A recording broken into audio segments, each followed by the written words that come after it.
ووصينا الإنسان بوالديه إحسانا حملته أمه كرها ووضعته كرها وحمله وفصاله 30 شهرا والوالدات يرضعن أولادهن حولين كاملين لمن أراد أن يتم الرضاعة আল্লাহু আকবার বলে।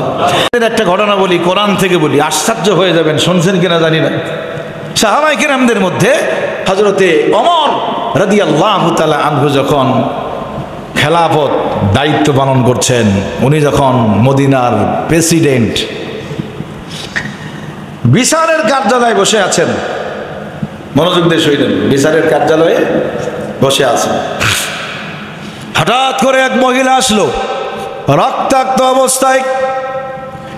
একজন মহিলা আসছে রক্তাক্ত অবস্থায়, মাজা থেকে কোমর থেকে নিচটা একেবারে রক্তাক্ত হয়ে গেছে। ওমর রাদিয়াল্লাহু তাআলা আনহুর কাছে ওই রক্তাক্ত অবস্থায় তার ওই বিচার কার্যালয়ে প্রবেশ করেছে।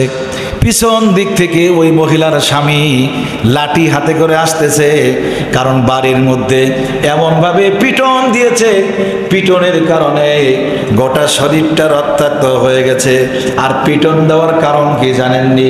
এই মার দেওয়ার কারণ হলো ওই মহিলাকে যখন বিবাহ করে 6 মাসের মাথায় একটা বাচ্চা প্রসব করেছে, এই 6 মাসের কালে বাচ্চা প্রসব করার জন্য তাকে মিথ্যা অপবাদ দিয়ে, জিনাকার অপবাদ দিয়ে মহিলাটিকে এইভাবে মারতে মারতে রক্তাক্ত করে ফেলেছে। সবেমাত্র সন্তান ভূমিষ্ঠ হয়েছে, গোটা এই মাজা থেকে কোমর থেকে হাঁটু নিচ পর্যন্ত গোটা এইভাবে রক্তাক্ত হয়ে আছে। আবার ওই 6 মাসের বাচ্চা ভূমিষ্ঠ হওয়ার জন্য তাকে মার দিয়ে গোটা শরীরটা রক্তাক্ত করে ফেলেছে। মার সহ্য করতে না পেরে মহিলা ওমর রাদিয়াল্লাহু তাআলা আনহুর কার্যালয়ে দৌড় দিয়েছে। সুবহানাল্লাহ জোরে। কয় মাসে বাচ্চা হয়েছে? 6 মাসে বাচ্চা হয়েছে। অপরাধ হলো 6 মাসে বাচ্চা হলো কে? তাহলে আমার সাথে বিবাহর আগে তোর অন্য জায়গায় কি ছিল? সম্পর্ক ছিল, পেটে বাচ্চা নিয়ে এসে আমার সাথে বিবাহ হয়েছে। বর্তমান সময় যদি এগুলো হয়, আপনি কি হতে পারে বলেন তো দেখি? 6 মাসে বাচ্চা হলে এলাকার লোকজন তো সহ্য করবেই না যে এই মহিলা জিনাকার, অন্য কোথাও সম্পর্ক, তার পাপের ফসল পেটে করে নিয়ে এসে বিয়ে হয়েছে। বলবে কি বলবে না জোরে কেন? তো ওমর রাদিয়াল্লাহু তাআলা আনহু সব কিছু শোনার পর, আর ওমর রাদিয়াল্লাহু তাআলা আনহু এই জাতীয় কোনো ঘটনা সহ্য করতে পারতেন না। ওয়া আশাদ্দুহুম ফি আমরিল্লাহি ওমর, অনেক শক্ত ছিলেন ওমর রাদিয়াল্লাহু তাআলা। আমার ভাইরা, শেষ পর্যন্ত ওমর রাদিয়াল্লাহু তাআলা আনহু সবকিছু শুনে রায় দিয়ে দিলেন। জল্লাদকে বললেন, এই মহিলাকে অর্ধেক জমিনের মধ্যে পুঁতে পাথর মেরে সংসার করে দাও, এ ধরে নিয়ে যাও, শেষ করে ফেলো। পাশেই ছিলেন আলী রাদিয়াল্লাহু তাআলা আনহু। আল্লাহু আকবার বলে।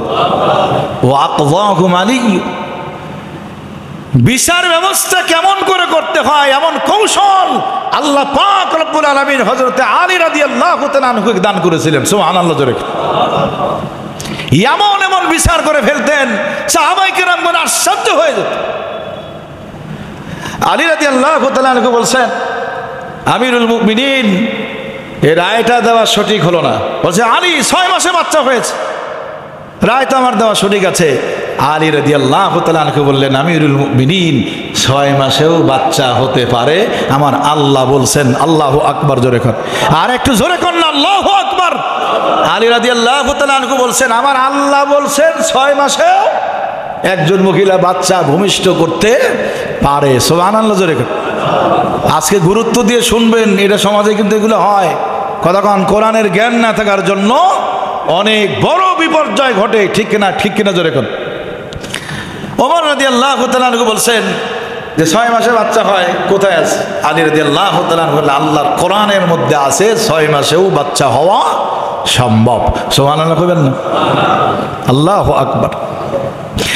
আলী রাদিয়াল্লাহু তাআলা আনহু বললেন, ووصينا الإنسان بوالديه إحسانا حملته أمه كرها ووضعته كرها وحمله وفصاله 30 شهرا الله أكبر বলেন।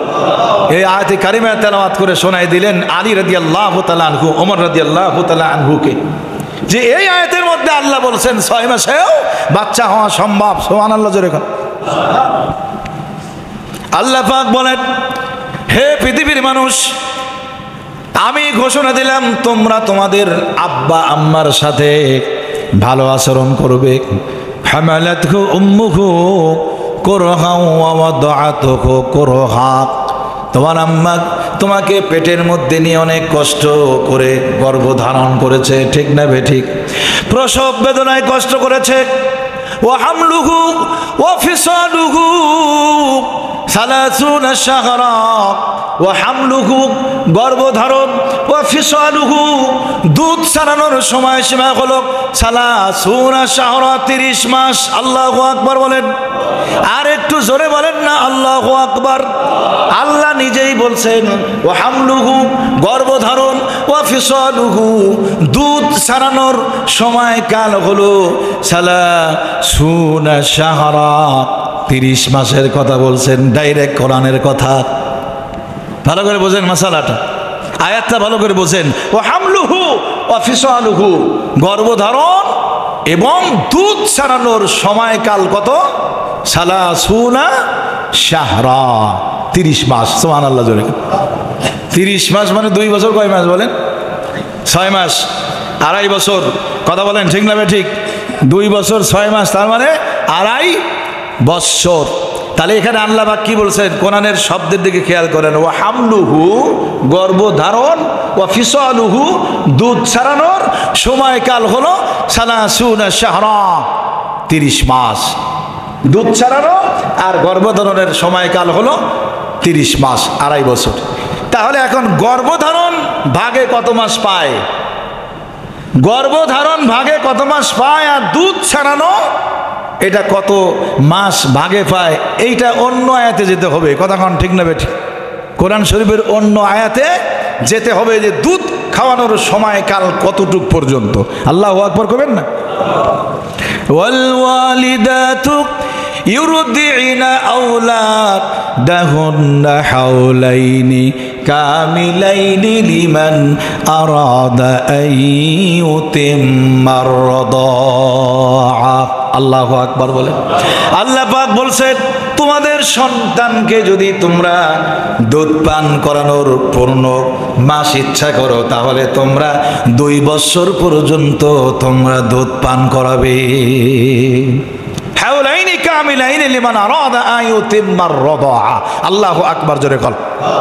ডাইরেক্ট কোরআনের মধ্যে আল্লাহ বলছেন যে একজন বাচ্চা তার মায়ের বুকের দুধ 2 বছর পর্যন্ত পান করবে, এরপর আর খাওয়ানোর কোনো সুযোগ নেই।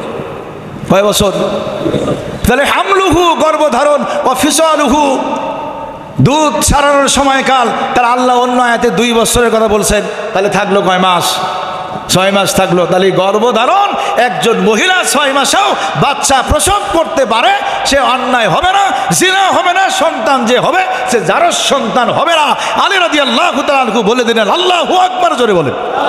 এই আয়াত থেকে দলিল হলো যে 6 মাসেও একজন মহিলা বাচ্চা প্রসব করতে পারে, তার জিনার খাতায় নাম দেওয়া যাবে না, এই সন্তানকেও জারজ সন্তান আখ্যায়িত করা যাবে না। আমার ভাইয়েরা, আলী রাদিয়াল্লাহু তাআলা আনহুর কাছ থেকে এই বক্তব্য শোনার পর ওমর রাদিয়াল্লাহু তাআলা আনহু বললেন, আলী রে, আমি তো মস্ত বড় একটা ভুল করতে যাচ্ছিলাম, কোরআনের বিধানকে লঙ্ঘন করে বিচার করতে যাচ্ছিলাম, তুমি না থাকলে আমি হয়তো আজকে ধ্বংস হয়ে যেতাম। আল্লাহু আকবার বলে। আমি ধ্বংস হয়ে যেতাম, কোরআনের খেলাফ করে ফেলছিলাম, আমি তো রায় দিয়েই দিয়েছি। কথা কি বুঝতে পেরেছেন? তাহলে দেখেন আলী রাদিয়াল্লাহু তাআলা আনহুকে আল্লাহ যে ইলম দিয়েছেন, উনি কাছে ছিলেন বিদায় মাসালাটা হল করে দিলেন, কোরআনের আয়াত পড়ে সহজ করে দিলেন। সুবহানাল্লাহ জোরে এখন। তো না যদি জানা থাকতো, আলী রাদিয়াল্লাহু তাআলা আনহুর যদি না জানা থাকতো ওই সময়, তাহলে কি হইতো বলেন দেখি? তাহলে আসলে এখান থেকে, এই আয়াত থেকে আপনারা একটা জিনিস পরিষ্কার বুঝতে পারলেন, 6 মাসেও একটা মহিলা বাচ্চা প্রসব করতে পারে, তাকে অপবাদ দেওয়া যাবে না। এলাকার এই এখন শেষ পর্যন্ত আর কেউ বলুক আর না বলুক, এলাকার কিছু বুড়ি দাদা, এই দাদি নানি আছে না নাই, আমিও প্রথম দিকেই বুঝছিলাম যে ও সাথে করে কিছু নিয়ে আইছে, ওর সে সিমটম দেখেই বোঝা গেছে। মানে ও দেখছিল, ও যার কাছে শুয়েছিল দাদি দেখছে। নাউজুবিল্লাহ জোরে।